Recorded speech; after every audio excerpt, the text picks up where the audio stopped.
Seorang bocah berusia 11 tahun di Kota Malang harus merawat ayahnya yang sakit lumpuh setelah ibunya meninggal dunia. Selain merawat ayahnya yang lumpuh, bocah tersebut juga merawat adiknya yang masih berusia 4 tahun. Ilham Amin, bocah berusia 11 tahun ini setiap harinya harus merawat ayahnya, Siswoyo, 49 tahun, yang sejak 2 bulan lalu mengalami lumpuh dan hanya bisa berbaring di tempat tidur. Ilham dan ayahnya tinggal di RT 4 RW 7, Kelurahan Telogomas, Kota Malang.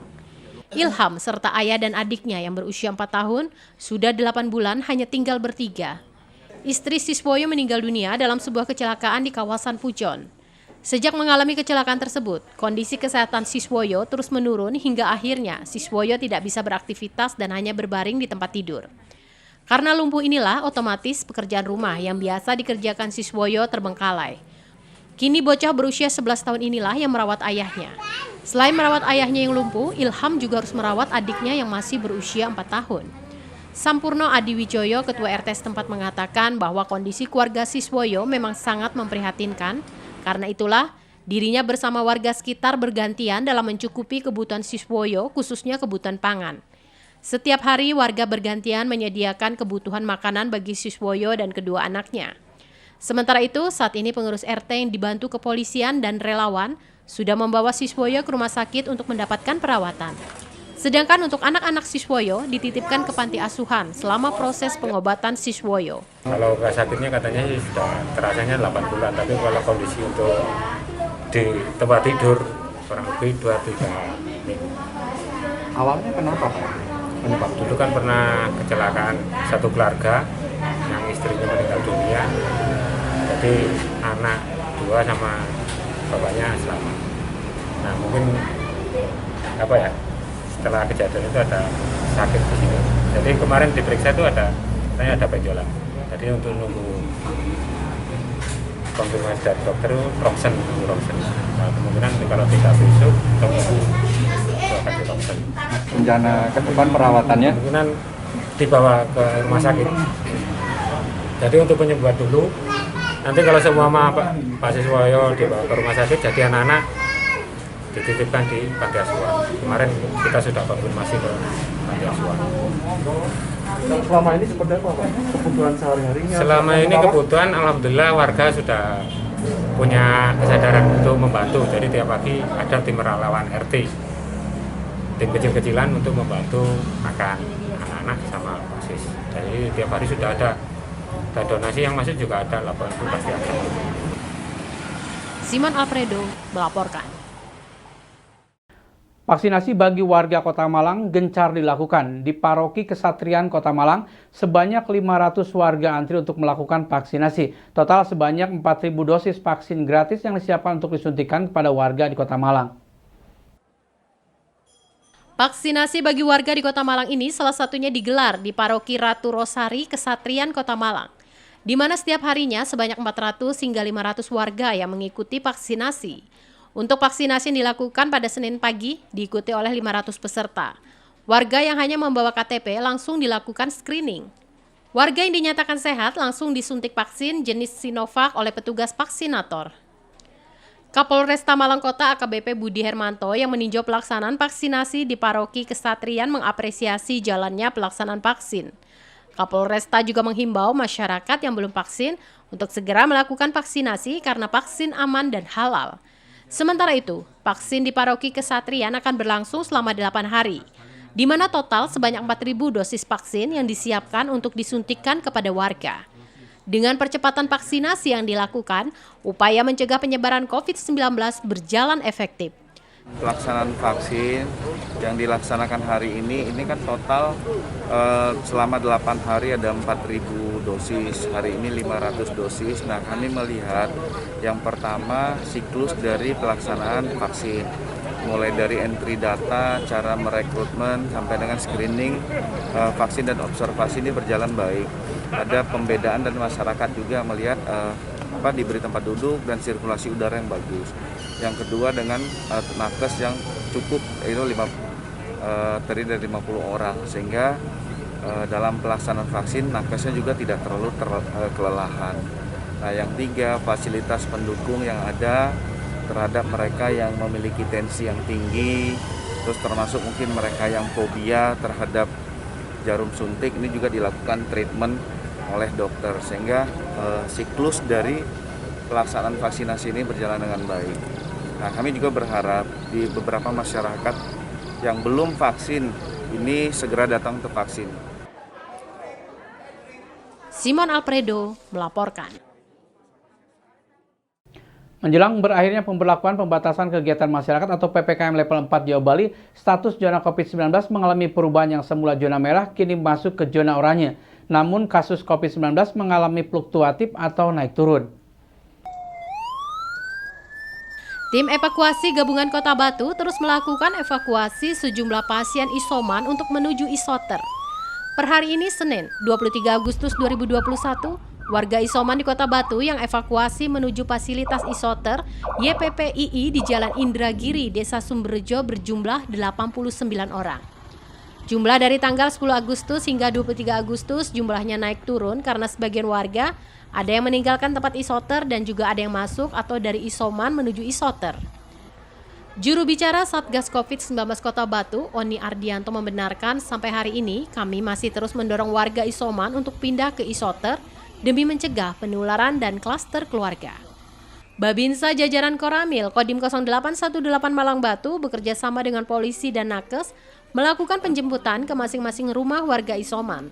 Sementara tempat yang menjadi rujukan isolasi terpusat atau isoter ada satu tempat yang menjadi rujukan isoter. Evakuasi isoman akan menuju ke isoter YPPII Jalan Indragiri Sumberjo, Kecamatan Batu.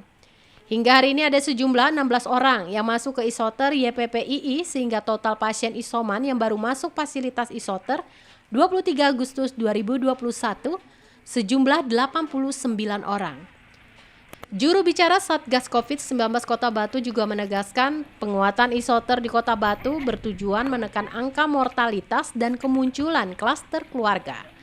Jubir Satgas menghimbau agar masyarakat tidak takut menghuni isoter, karena di tempat isoter ada tenaga kesehatan, obat makanan dan nutrisi serta pengawasan dokter 24 jam gratis.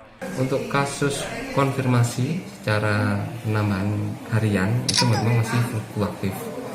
Untuk angkanya bisa puluhan dan kemarin malah cuma 4. Nah ini juga tergantung juga dari hasil testing kita, apalagi ditambahkan dengan hasil ketentuan dari pusat untuk konfirmasi itu nggak hanya yang PCR.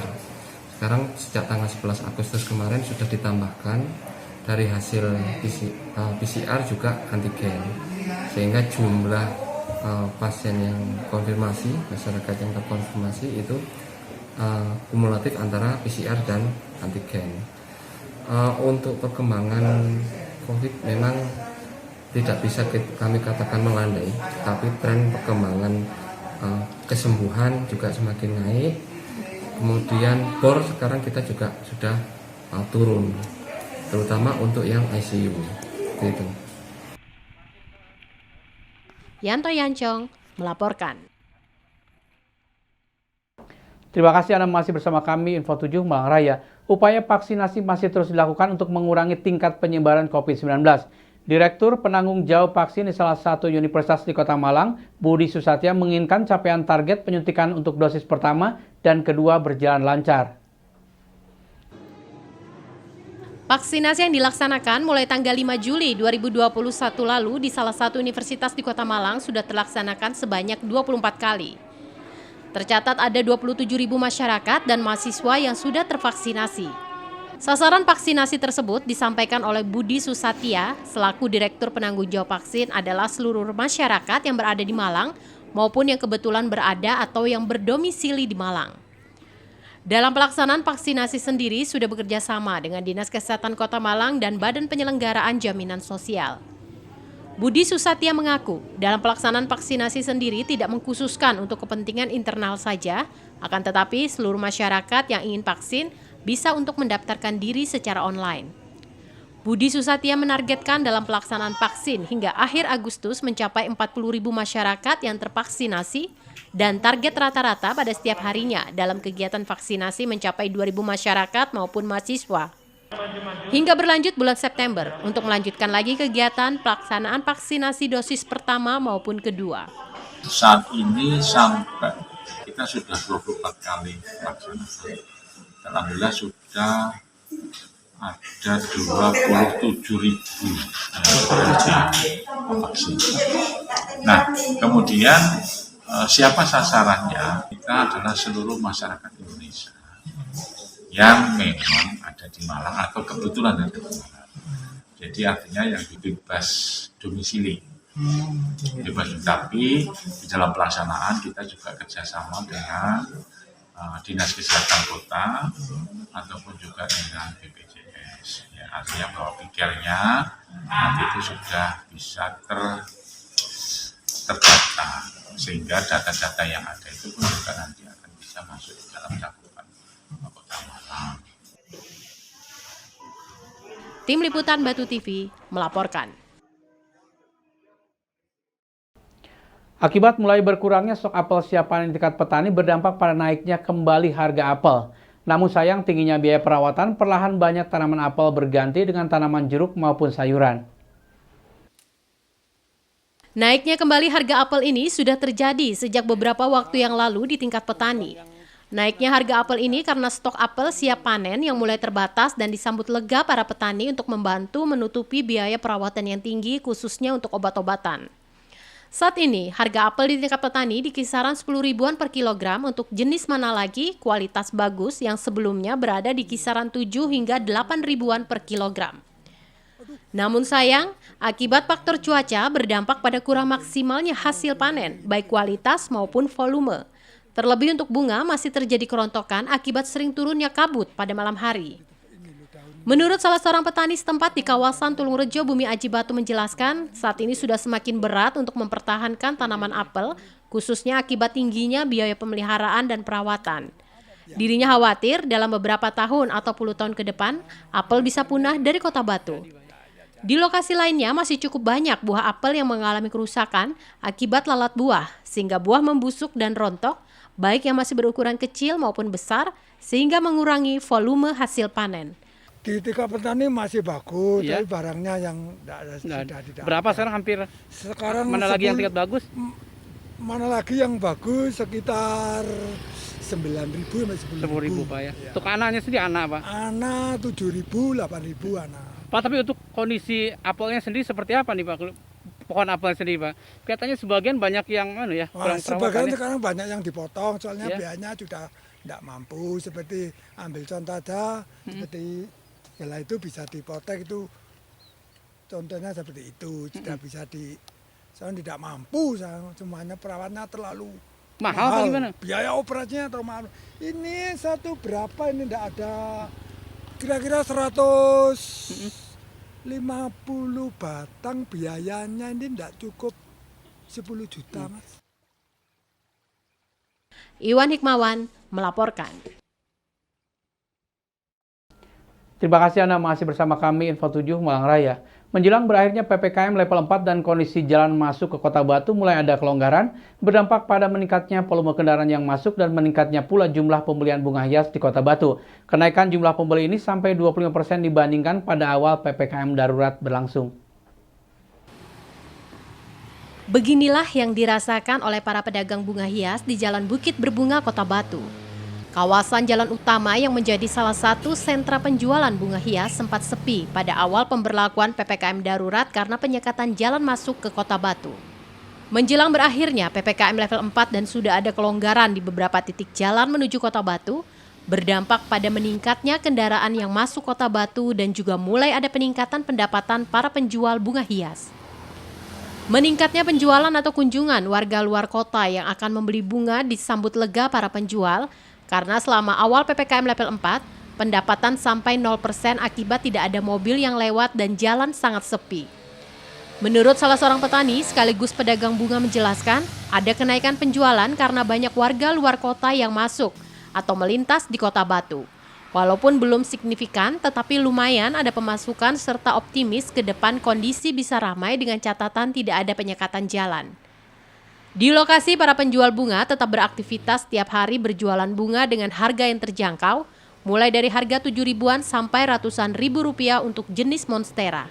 Pak, ada pengaruhnya nggak ke kunjungan Pak, ke pembeli Pak? Ya ada sih, cuma daripada kemarin-kemarin sekarang Iya. tamu udah mulai ada. Mulai ada Pak ya? Iya. Pak, kira-kira berapa persen dibandingkan dengan kondisi awal-awal Kalau penutupan? sekarang peningkatannya paling antara 20-30% aja. Oh, berarti masih lumayan Pak ya? Ya, Agak, ya jauh dari lumayan mah. iya, maksudnya tapi kan dibandingkan awal-awal penyekatan, Kalau penyekatan 0%. 0% Pak ya? Pak, hari apa aja yang ramai biasanya Pak? Gak tentu Pak, Hmm? gak tentu. Dari, ya, gak tentu pokoknya. Ya, Kita kesana hari Senin rame, ya. hari Minggu sepi, gak tentu Pak. Masih optimis Pak ya, kalau pandemi selesai bisa ramai lagi Pak ya? Insya Allah Mas. Bisa ramai Pak. Insya Allah.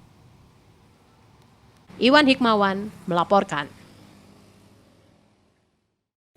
Warga Desa Tulungrejo, Kecamatan Bumi Aji, Kota Batu tetap semangat dalam menjaga tradisi ngudek jenang bareng dalam rangka selamatan bulan Suro sebagai ucapan syukur dan memohon perlindungan dari Sang Pencipta di tengah pandemi COVID-19.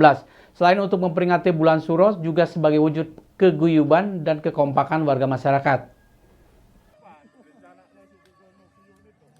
Tradisi jenang bareng merupakan acara tradisi tahunan yang dilakukan warga tiap memasuki bulan Muharram atau bulan Suro dalam penanggalan kalender Jawa. Meski tahun ini sedikit berbeda dengan tahun-tahun sebelumnya. Jika pada tahun 2019 sebelum adanya pandemi COVID-19, tradisi jenang Suro yang dirangkai dengan selamatan desa dilakukan secara meriah dengan melibatkan hampir seluruh warga desa di lingkungan masing-masing. Tahun ini dilaksanakan secara terbatas sesuai dengan peraturan pemerintah PPKM level 4. Tradisi jenang Suro bareng tetap dilakukan dan dipertahankan oleh warga Desa Tulungrejo, Kecamatan Bumi Aji, Kota Batu. Sebagai ucapan syukur dan memohon perlindungan dari Sang Pencipta di tengah pandemi COVID-19. Selain untuk memperingati bulan Suro, juga sebagai wujud keguyupan dan kekompakan warga. Jenang Suro yang dilakukan sebagai uri-uri budaya yang sudah dilakukan bertahun-tahun ini bukan semata untuk mengharap keselamatan, tapi warga berharap terciptanya kerukunan antar warga dan umat beragama lebih terjalin. Ada yang unik dalam proses jenang bareng, warga memanfaatkan limbah kayu apel yang sudah tua dan mati sebagai bahan bakar agar lebih hemat dan efisien. Tokoh masyarakat setempat Kukuh Priyadi menjelaskan, ngudek jenang yang dalam bahasa Indonesia berarti mengaduk jenang merupakan tradisi masyarakat Desa Tulungrejo dahulu kala. Tradisi jenang bareng ini sendiri mendapat dukungan dan apresiasi dari wakil rakyat yang berasal dari Desa Tulungrejo. Beliau mengapresiasi keguyupan dan kekompakan warga yang masih terjaga meski di tengah pandemi. Anggota DPRD Kota Batu ini bahkan berharap acara semacam ini bisa dikemas dengan lebih baik lagi, sehingga tidak hanya menghidupkan tradisi masyarakat, namun juga memiliki nilai jual sebagai destinasi wisata desa. Jenang yang sudah masak ini akan dibungkus dengan menggunakan bungkus daun pisang, kemudian dibagikan kepada semua warga untuk disantap bersama. Kita mengapresiasikan dengan baik, artinya apa? Ini adalah budaya kita yang mana sudah lama hilang, sehingga perlu dilestarikan untuk jenang bareng ini. Ini dilakukan per RT per RW di Desa Tulungrejo. Kita meminta ini diagendakan jadi agenda rutin, yang mana banyak manfaat dari ini, terutama adalah silaturahmi antar warga. Itu yang utama. Yang kedua adalah saling gotong royong. Itu yang kita tonjolkan di dalam acara untuk jenang bareng ini. Kita agendakan ini masuk wisata desa di Tulungrejo yang mana nanti diadakan di Bon Desa. Jadi kita punya Bon Desa, jadi ada alat-alat yang disediakan dari desa untuk jenang bareng ini. Yanto Yancong melaporkan.